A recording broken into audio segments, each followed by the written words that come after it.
First topic is Legionella infection. History. The bacterium got its name after 1976 outbreak when many people who went to Philadelphia Convention of American region suffered from this disease, a type of pneumonia.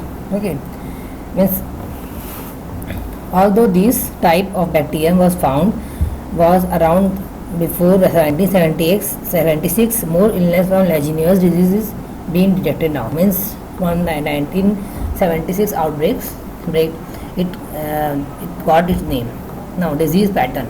Each year about 8,000 and 18,000 people are hospitalized with Legionnaires disease, in which in US, however, many infections are not diagnosed or reported, so this number may be higher. Okay, more illness is usually found in the summer and early fall, but it can happen any time of the year.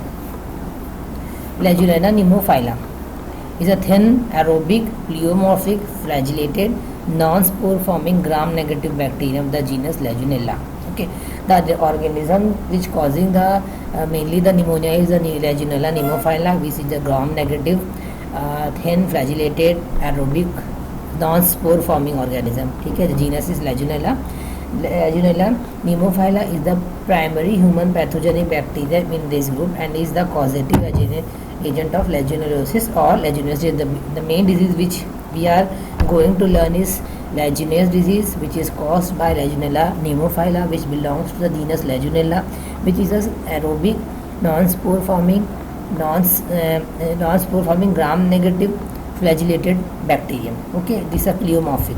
Now morphology is thin, non-capsulated, gram-negative, 2 to 3 microns cocobacillary, and long forms in culture, motile with polar bipolar flagella and staining with silver impregnation method. Now the infection cycle. It's pneumophila. It affects the DI4 secretion, immune secretion system.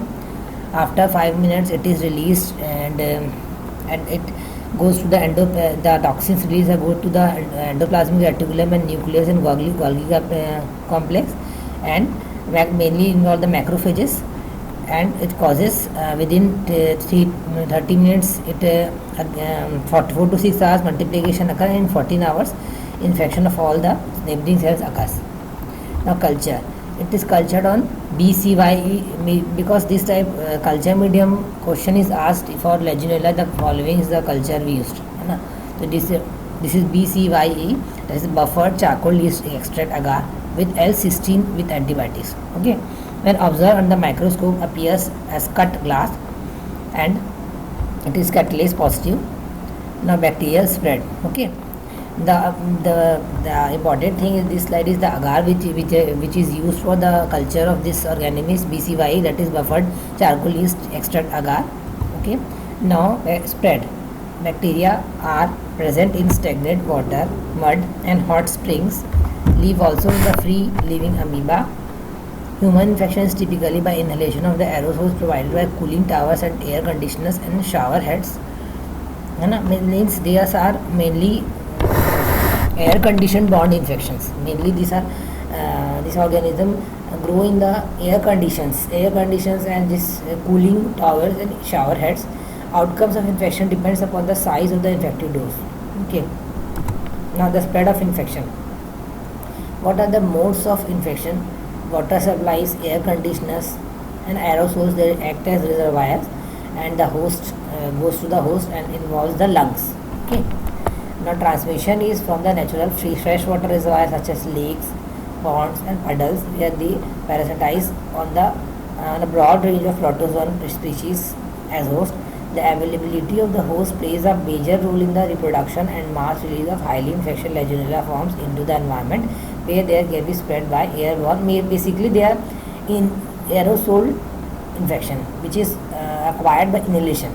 Okay, means air conditions of natural source of waters like lakes, ponds, and these are the source of infection or pathogenesis. In humans, this pneumophila, they invades and replicates inside the macrophages. That what we have seen in the previous slides also. The internalization of the bacteria can be enhanced by presence of antibody and complement, but is not absolutely required. Internalization of the bacteria appears to occur through phagocytosis. However, Pneumophylla, Legionella pneumophylla is also capable of infecting non-pathogenic cells through an unknown mechanism.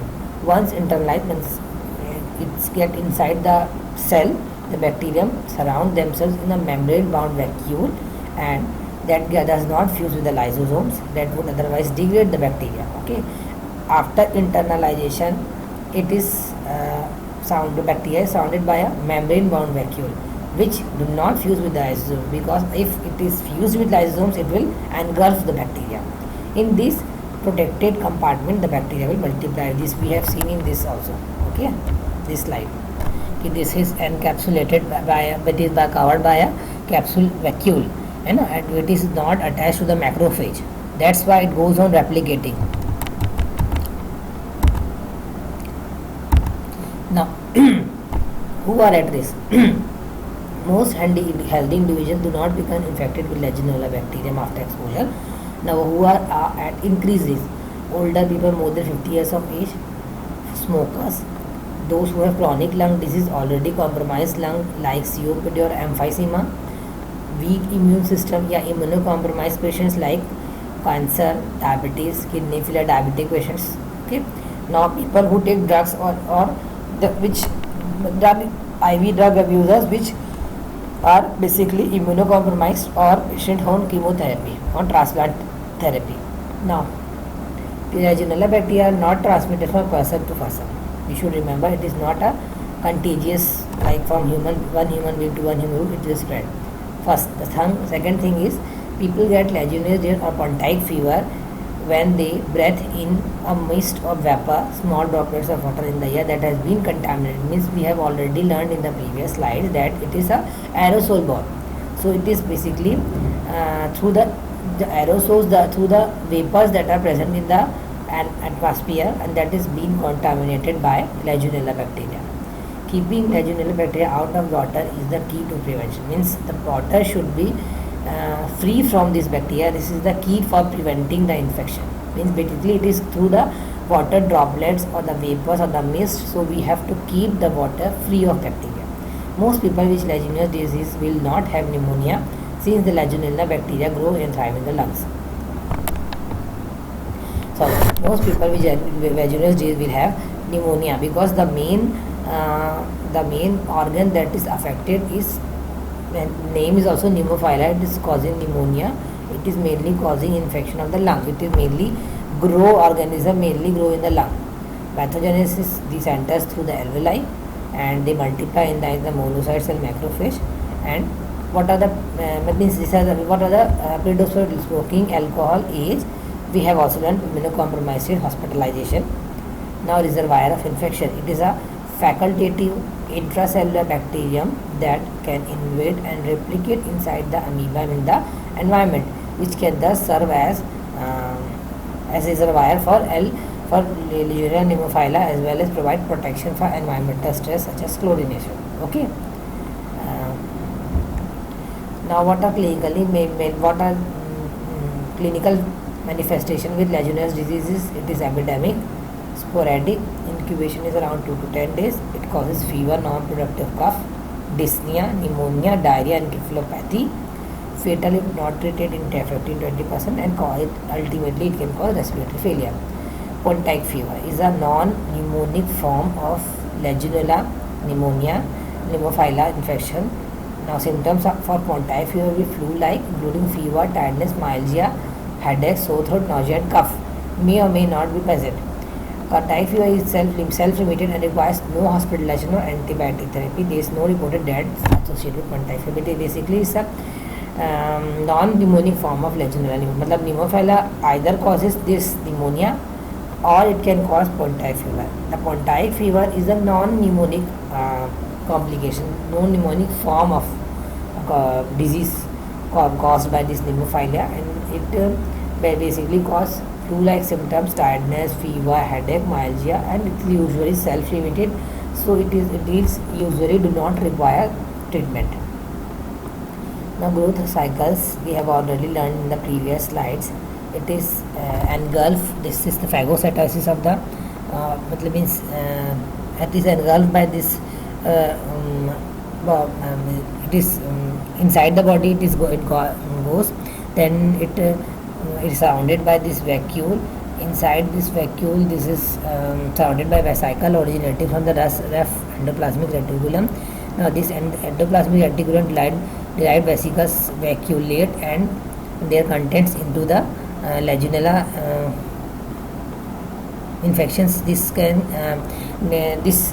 causes release of, this is surrounded by this vacuole, then this vacuole is surrounded by a protective layer membrane, okay, where their multiplication occurs and it is not attached to the lysosomes, and thereby infections occur, and infection it goes to the lung, or the main organ is the lung, where it goes and multiplies. Now clinically, pontine fever manifests with a milder infection also caused by Legionella bacteria, is caused by a milder infection also caused by Legionella bacterium is pontine fever. We have also already learned in the previous slide, which is non-pneumonic form, and the symptoms are like that only, but it is self-limiting and it is not having does not causes pneumonia. Okay. Now laboratory diagnosis is through what are the specimen that can be used for diagnosis: sputum, bronchial aspirate, lung biopsy, and fluorescent method, and serology, that is ELISA. But most people with Legionella disease will have pneumonia lung infection, since the Legionella bacteria grow and thrive in the lungs. Pneumonia is confirmed either by chest x or physical examination. Another is Legionella V test and urine antigen test. The most commonly used laboratory test for diagnosis is urinary antigen test, which detects a part of Legionella bacterium in urine. If the patient has pneumonia and the test is positive, then the patient is considered to have Legionella disease. Okay, this antigen is present in the urine and patient is having pneumonia, then it is termed as Legionella disease. Now culture grown on special media from the sputum. What is the specimen taken for culture is sputum. A lung biopsy specimen or various other sites are used for Legionella disease. Now blood testing means serological test में paired sera that shows a 4-fold increase in the antibody levels when drawn shortly after the illness and several weeks following recovery. ठीक है, can be used to confirm the diagnosis. Okay, there should be 4-fold rise in the antibody level. The pontine fever is confirmed by urine antigen or paired sera, but a negative test does not exclude the diagnosis. It is often diagnosed clinically in the setting of other laboratory confirmed legionella.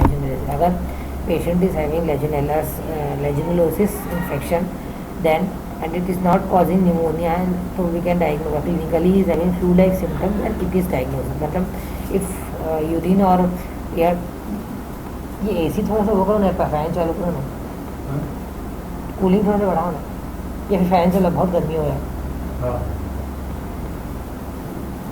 In the setting of other laboratory diagnosed legionellosis, then it is diagnosed. Culture cannot be used to diagnose pontine fever. Detection of the organism sera have been used both for slide agglutination studies as well as for direct detection of bacteria in the tissues using fluorescent labeled antibody. Specific antibody in patient can be determined by indirect fluorescent antibody tests. ELISA and micro agglutination tests have been successfully applied. Legionella stains poorly with gram stain. Gram stains positive with silver and is grown on the charcoal yeast extract. And we have learned with iron and cysteine. Treatment. It requires treatment. Respiratory fluoroquinolones and the newer macrolides are used to treat Legionella pneumonia, pneumophila pneumonia. Treatment typically lasts for 7 to 10 days, or in case of immunocompromised patient is there, 21 days. Pontine fevers usually do not require any antimicrobial therapy. Okay. What are the treatment options? Macrolides, ciprofloxacin या respiratory fluoroquinolones, tetracycline and rifampicin. This was the Legionella disease or the pontine fever. Okay, Legionella disease, basically we have to remember 3 or 4 things. First is it is an airborne infection which is caused mainly from the air conditioned acquired infection from the fresh water source, basically from the vapors or the mist. The second one is, we should remember, it has 2 type of manifestation. First is Legionella disease and the second one is pontine fever. Pontine fever usually do not require treatment. Now it is the what is the medium that is heat? V by Ce medium we have learned. Yeast agar charcoal by BCYE, that is charcoal yeast agar. Okay, and the treatment is through macrolides or respiratory fluoroquinolones or rifampicin or tetracycline. Okay, these 2, 3 or 4 means this basically it causes atypical pneumonia, like viral pneumonia like picture is there.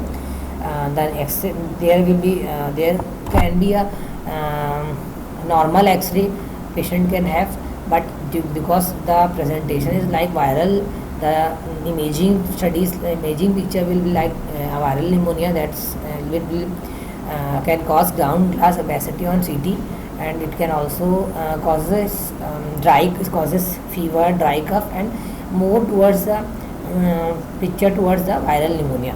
Okay, the brucellosis is also called Banks disease. The first one was Legionella. When we will we will read brucellosis. It is also called Banks disease, Crimean fever, Gibraltar fever, Malta fever, Maltese fever, Mediterranean fever, rock fever, or undulant fever. The undulant fever is usually asked in exams. What is usually undulant fever is caused by 4 options. Among 4 options, you should able to tell it is caused by brucellosis. It is also called brucellosis, and organism is this.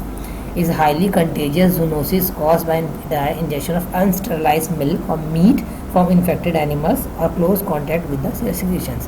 Means basically a zoonotic disease. Zoonotic disease means acquired from animal or its secretions. It is highly contagious disease. Okay, it's you should remember it is also known as undulant fever, because the undulant fever word is usually asked. The Malta fever word is also asked. Okay, rock fever is also asked. It is a zoonotic infection. It is transmitted to the human contact with fluids from the infected animals like sheep, cattle, goats, pigs, or other animals. Derived food products such as unpasteurized milk and cheese. The disease is rarely, if ever, transmitted between humans. And mostly it is to animals only. Either that meat or the secretions or the unpasteurized milk or cheese we are using through the animal product only.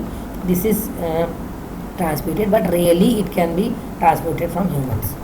Now it is a disease of domestic and wild animals. Okay, it is transmittable to humans, and it has different non-specific symptoms and signs. In 1886, Bruce isolated Brucella maletis from spleen of Malta fever victims. That's why its name is brucellosis, and Malta fever name is also there. Now in in human it is causing. In human is usually associated with consumption of unpasteurized milk and soft cheese made from the milk of infected animal, because the cheese that is being prepared from the usually the cheese the processed cheese we used to eat is from unpasteurized milk.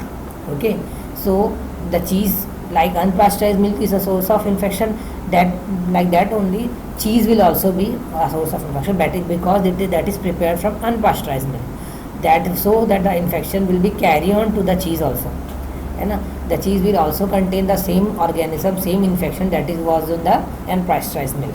That's why again and again they are saying milk and cheese made from the cheese of infected animals, primarily goats. Okay, infected with the Brucella maltensis,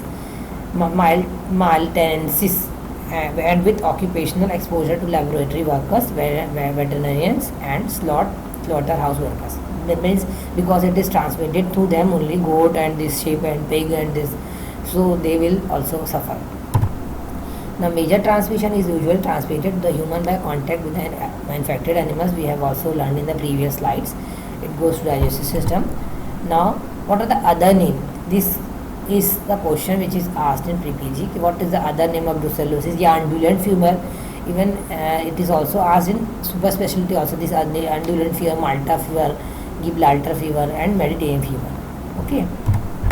Now it is a gram-negative coccobacilli, that like that Legionella was also there.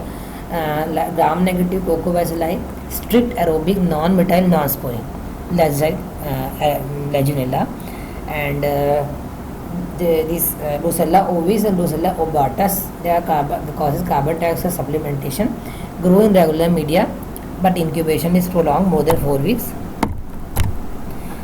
Now characteristic of bacteria. They are small gram-negative aerobic coccobacilli lacking a capsule, है ना. They are non-spore, they are non-capsulated. They also lack flagella, endospores, or native plasmids. Oxidase and catalase tests are positive for most members of Brucella. Some species require carbon dioxide enrichment for primary isolation, like abortus and this ovis. For identification, other methods for identification includes, first was carbon dioxide enrichment, then oxidase and catalase test. Other is production of urease and H2S, sensitivity to dyes, basic fuchsin, thionine and thionine blue, use of specific antisera. Now, what are the different species and causing this? The first one is abortus. The second one, it is excreted in genital secretions including semen, milk and colostrum. Survival time mainly it's not cleared. The survival time for the organism in cheese is at 4 degrees centigrade 180 days, water at 25 degrees centigrade 50 days, in meat and salted meat 65 days, and in manure at 1200 degrees 12 degrees centigrade for 50 days. ठीक है. Like it is the source of infection is portal of entry is through this oral mucosa and pharynx. It is or the genital secretions. It goes to the it is a portal of entry, and the second one is Brucellus mallentis.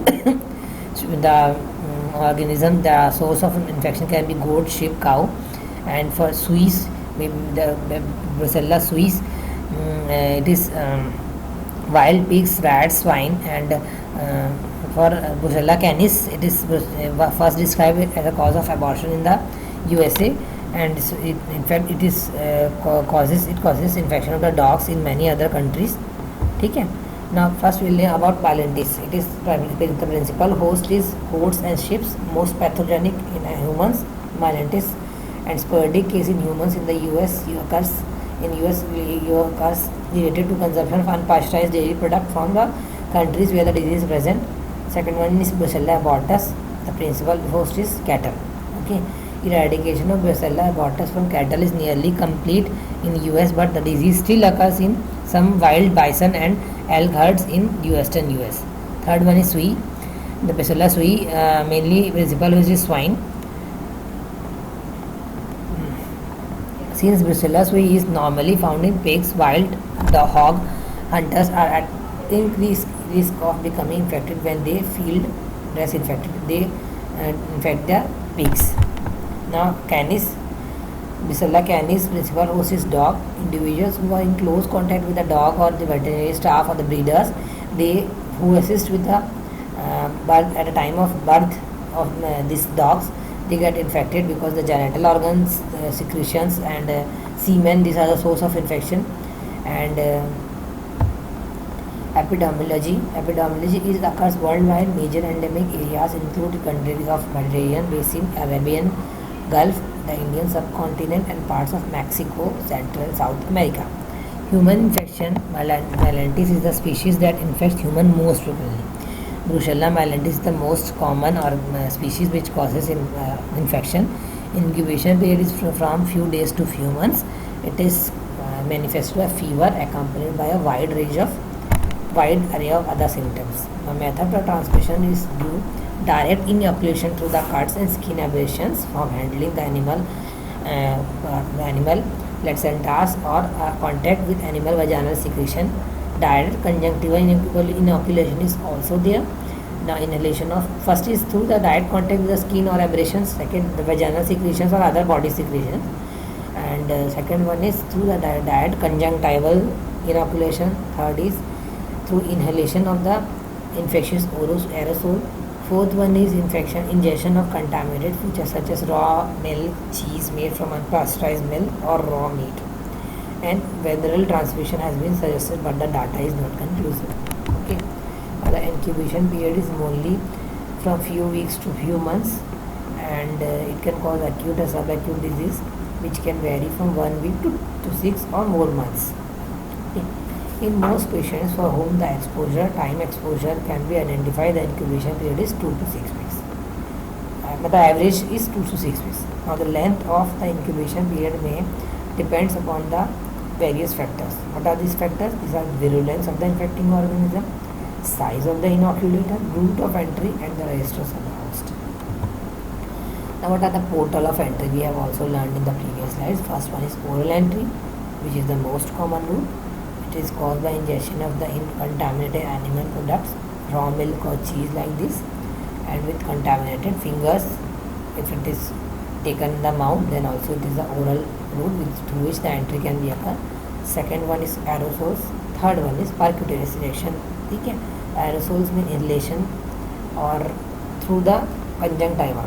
Okay, and now percutaneous infection is through the skin abrasions or by accidental inoculation.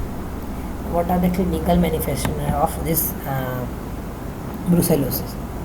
First is fever, night sweats, malaise like viral illness or all viral illness, anorexia, arthralgia, fatigue, weight loss and depression.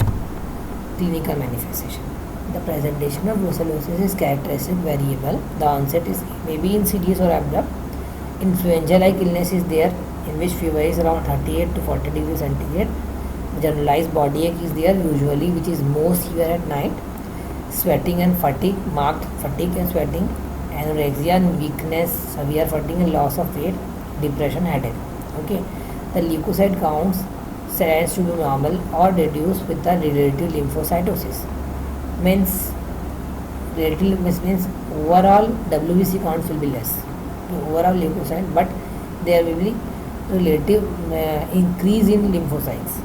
That's why it is called leukopenia with lymphocytosis, with relative lymphocytosis. Relative leukopenia with lymphocytosis. On physical examination, spleen may be the only, splenomegaly may be the only finding. Now other clinical features, often it can have either of the three manifestations, either febrile illness resembling typhoid, because typhoid also causes leukopenia with relative lymphocytosis. Okay, so it can cause febrile illness like typhoid, and it can cause fever with arthritis, monoarthritis, long lasting fever with hip pain, and mainly patient having the history of travel to the endemic area, or it can or having the occupation of handling the animals, or having history of consumption of unpasteurized milk. Now what are the clinical examination points we will give in the examination of these patients? First of all, maybe the patient may have only the fever and no other clinical significant features are present. Okay, so patient may have complaint of, first of all, we'll take history. In history, the patient will, as we have learned, it will cause flu-like symptoms. It can cause arthritis, to generalized body aches. So we have focal features like musculoskeletal pain, osteomyelitis-like features, septic arthritis, may have lymph nodes involvement, hepatosplenomegaly can also occur. Okay. Now what are the systemic infections that brucellosis causes? So we have also learned it can involve the articular or bone involvement is there. So it can cause osteoarticular disease, especially sacroiliitis, 20-30%, and vertebral spondylitis. उसमें भी large joints are mostly affected in children. Genitourinary, it can cause epidermolysis. It can also involve the CNS, so it can cause meningitis, which is known as neurobrucellosis. Okay, which is not so much common. It is mostly occur in 1 to 2% of cases. Now what are the less common neurological can cause meningitis, but the less common neurological complications are papilledema, optic neuropathy, radiculopathy, stroke, and intracellular ICH. Okay. Now what are the complications? First complication is endocarditis, which mostly occur in 1% of cases, and mostly left-sided. About 2/3 occur in previously damaged valves. First, endocarditis. The second one is hepatic abscess, which also occur in around 1% of cases.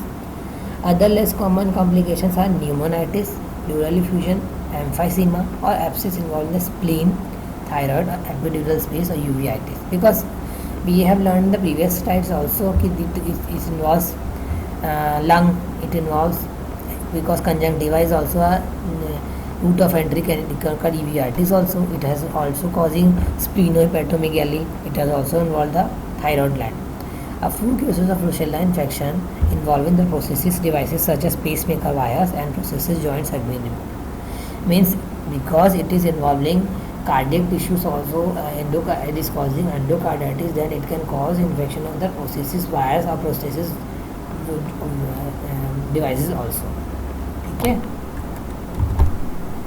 Now differential diagnosis, like because it causes fever, it can cause osteoarthritis, it can cause brucellosis, it can cause uveitis, it can cause lung infection, spleen involvement. So what are the differential diagnoses? As this type of manifestation can also occur in tuberculosis, the first one diagnosed, because tuberculosis can also involve such of many of organs, so many of organs. So the first one is tuberculosis, second is toxoplasmosis, third is CMV, fourth is HIV infection. And what is chronic brucellosis? Patient with undiagnosed and untreated brucellosis can be symptomatic for months. In addition, previously treated patients may present with relapse infection. If it is patient is having mild infection and it is diagnosed for undiagnosed and untreated, then it can remain some symptomatic, because diagnosis is not so easy. So we have to exclude other also diagnosis also. So it can remain for several months, and also it can have relapse of infection. What is relapse? Now relapse, what percent of relapse is there? Around 10% relapse, or mostly relapse occurs within 3 months of therapy, or almost occurs in usually in 6 months. Now what are the risk factors that includes that risk factors for relapse are inadequate. Agar therapy is not inadequate, it is adequate. Duration of the illness is less than 6 days. Male sex, they also have relapse, bacteremia and thrombocytopenia. Now what are the history and points which we can diagnose this infection? First, we have to take the patient's history for occupation. If patient is having fever and other features like pneumonia-like features, osteoarthritis features, meningitis, and patient is having history, he is working in animal slaughterhouse, this type of thing, or he is having history of using consuming unpasteurized milk or fish or cheese, or travel to the endemic area. Okay, then we have to see the illness, how the fever pattern is there. Then we can go for diagnosis either through this laboratory blood cultures or through serological examination. Now, what are the investigation we do for diagnosis of brucellosis? So first of all, we have already learned it can have total counts, WBC or leukocyte counts, total decreased with relative lymphocytosis. Okay. Patient can also have thrombocytopenia. Patient can also have C-reactive protein or ESRS, because these are non-specific findings. We can see in any type of infection. Now in CSF or body fluid analysis, they can have lymphocytosis, low glucose level, elevated ADA. This elevated ADA is also present in tuberculosis. So that's why its differential diagnosis is tuberculosis also. Now biopsy sample of lymph node, because it can also cause mild lymph nodopathy. So we can get sample from this biopsy of this lymph node also in liver non-casuating granula without acid fast bacilli, because it can cause non-casuating granuloma also. So in that we will see non-casuating with acid we will not see any acid fast bacilli. Now what is the serological test we do? First we have see the blood culture or the CSF analysis or the biopsy of the lymph node. Now another one is serological test. Most serological tests for diagnosis of brucellosis are based on antibody detection. These are serum agglutination, standard tube agglutination. Serum agglutination means that is standard tube agglutination. Second one is ELISA, Rose Bengal agglutination, complement fixation, indirect Coombs test, and immunocapture agglutination. Main laboratory test is serology.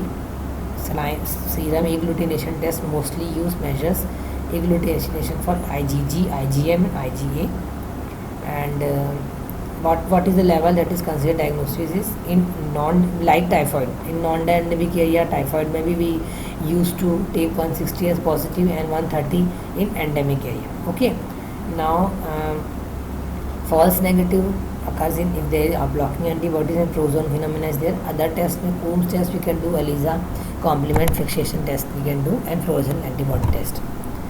And what now this we have learned कि only is non-endemic area is there, then 1:160 titer is considered positive, and demonstration of fourfold or greater increase or decrease in the agglutination antibodies over 4 to 12 weeks provides even stronger evidence for infection, है ना. Now ELISA is probably the second most common. First was this serum agglutination. The second one is ELISA. The sensitivity of the ELISA was 100% when compared with blood culture, but only 44% ELISA compared with, but only 44% compared with serological test other than ELISA.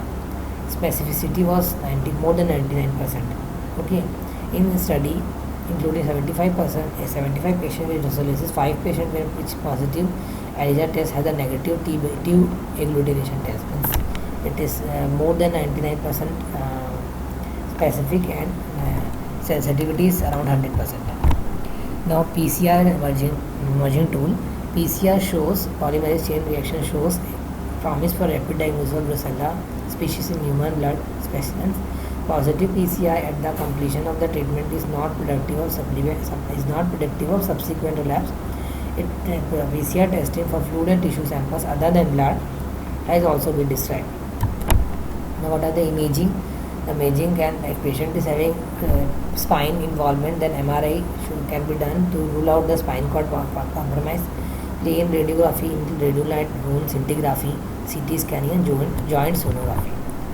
Now what are the difference between tuberculosis? Because this tuberculosis can also cause this type of manifestation, then we have to see whether it is the bony involvement is because of that tuberculosis or brucellosis. First of all, brucellosis mainly was lumbar, whereas this tuberculosis is thoracolumbar or dorsolumbar. Okay, now vertebra is brucellosis causes involvement multiple contiguous vertebra, whereas tuberculosis do not cause involvement of so much of vertebra. Discitis is early feature in tuberculosis, which is late in brucellosis, and body involvement is intact. Body is intact until late in brucellosis, which the involvement, the morphology is lost early in tuberculosis. The canal compression is rare in brucellosis, which is common in tuberculosis. That's why it causes compression of the nerve also. The osteophyte is anterior in brucellosis and unusual in tuberculosis. So osteophyte formation is unusual, which is anterior in brucellosis. Deformity is wedging is uncommon in brucellosis, whereas anterior wedging is seen in tuberculosis. And recovery is through sclerosis in brucellosis and variable in tuberculosis. Paravertebral abscess is small, well localized in brucellosis, and common and discrete transverse processes involved. Psoas abscess is rare and in brucellosis, and which is more likely in tuberculosis. Psoas abscess is there, to diagnosis more towards the tuberculosis. Now management. WHO recommends the following for adults and children older than 8 years. First is doxycycline 100 mg BD oral, and rifampin 600 to 900 mg per day oral. Okay, both drugs are to be given for 6 weeks. More convenient, but probably increase the risk of relapse. Doxycycline 100 mg BD for 6 weeks, and streptomycin 1 gram per day IM daily for 2 to 3 weeks. This regimen is believed to be more effective mainly in preventing relapse. Okay, means two treatment doxycycline के साथ combination is first of was rifampin. In both cases we give 100 mg BD doxycycline. In the first regime we are giving rifampin 600 to 900 mg per day. In the second, streptomycin 1 gram per day IM. The first both for in both the regimen doxycycline is for 6 weeks. In the first regimen rifampin was for 6 weeks, but in the second regimen streptomycin is for 2 to 3 weeks. The second one, the regime is more effective for preventing relapse. The first but the first regime is not for, it increases the risk of relapse. Okay, that's two regime, doxy plus this rifampin. Second one is doxy plus streptomycin. Okay, now the other drugs that can be used is tetracycline aminoglycosides, that is streptomycin, gentamicin, netilmicin, rifampin, quinolones, ciprofloxacin, and third gen is spinosad. Then we have learned in the previous slide also doxycycline 100 mg BD plus streptomycin 1 gram IM for 2 to 3 weeks, doxy for 6 weeks, and the regime B 100 mg doxycycline BD plus 600 mg of rifampin, 600 to 900 mg for once daily for 6 weeks. The focal disease because depending upon the system that is involved, it can cause, now what are the indication for surgery? And first indication is endocarditis, when valve replacement or valve debridement is required, because it can also involve the valve. Second one is if it causes abscess, so we have to drain or excise the abscess. Okay. Third, if spinal epidural abscess is there, and fourth, if they have patient is having pacemaker or prosthesis joints infection there, then that is to be removed. Then resection of mycotic aneurysm. Then for diagnostic purpose also we have to can have requirement of surgery. And for chronic hepatosplenic suppurative brucellosis may require surgery in addition to antibiotic. And अगर it is causing suppurative infections of spleen and liver, that it can cause, it has to be resected. Now osteoarticular disease, the patient with brucellosis spondylitis appear to respond better to doxycycline, streptomycin or a 3-drug regimen. मतलब या तो either we have to give doxycycline, streptomycin, 2 drugs, or streptomycin, doxy, strepto and rifampin. Means rifampin can be added, but we have to give doxy plus strepto with plus minus rifampin. ठीक है. Then neurobacillus drug, same drug, doxycycline, rifampin and cotrimoxazole. The duration is usually prolonged. In neurotuberculosis also duration is prolonged. Less like that only, इसमें duration is prolonged, and depending upon the clinical signs and symptoms, and it's continued until the CSF parameters return to normal. Now endocarditis, for endocarditis, antibacterial therapy alone may be attempted, and in the absence of heart failure, valvular destruction, abscess or prosthesis wall, a combination of 3 or 4 antimicrobials, that is tetracycline, rifampin and aminoglycoside plus मतलब mainly इसमें भी same antibiotic tetracycline, rifampin and the aminoglycoside plus minus cotrimoxazole. This type of regimen can be used. Now they usually take, मतलब अगर with endocarditis like brucellosis also requires 6 months or more than 6 months treatment. Aminoglycoside component is usually administered for 2 to 4 weeks in an effort to have toxicity. Now relapse should prompt assessment for a focal lesion, especially hepatosplenic abscess. Okay, most relapses can be treated successfully with a repeat course of standard regimen. Should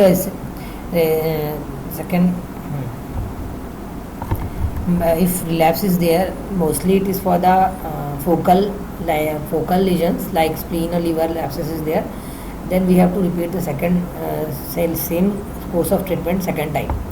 Now pregnancy and brucellosis, it can cause premature labor and fetal loss of fetus. If for pregnancy we will give rifampin 900 milligrams once daily for 6 weeks, or rifampin 900 milligrams once daily plus trimethoprim or sulfamethoxazole, that is cotrimoxazole 5 mg per kg of the trimethoprim component twice daily for 4 weeks. Now prevention, control of disease in domestic animals, immunization using Bacillus abortus strain 19 and Bacillus myelentis strain REV2, RE1.